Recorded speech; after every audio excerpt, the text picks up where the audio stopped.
नमस्कार, विजयदीप न्यूजमध्ये आपले स्वागत। धरण अपडेट अचूक माहितीसाठी आमचा चॅनल सबस्क्राइब करा।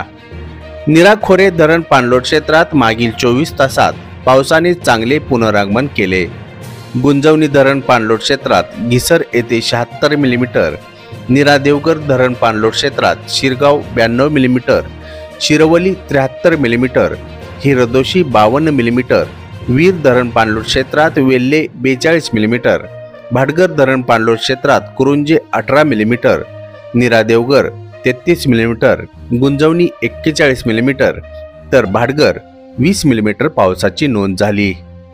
पावसाचा जोर वाढल्याने धरणात येणाऱ्या पाण्याची आवक वाढत असून 24 तासात खोऱ्यातील सर्व धरणात मिळून जवळपास 0.62 टीएमसी पाणी जमा झाले।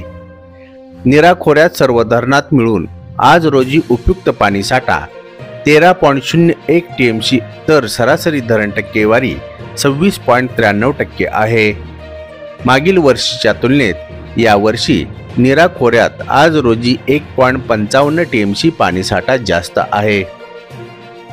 नीरा खोरे अहवालानुसार गुंजवणी धरण टक्केवारी 35.14% तर उपयुक्त पाणी साठा 1.29 टीएमसी, भाटघर 29.26%, उपयुक्त पाणी साठा 6.87 टीएमसी, नीरा देवघर 19.33%, उपयुक्त पाणी साठा 2.26 टीएमसी तर वीर 27.38%, उपयुक्त पाणी साठा 2.57 टीएमसी आहे।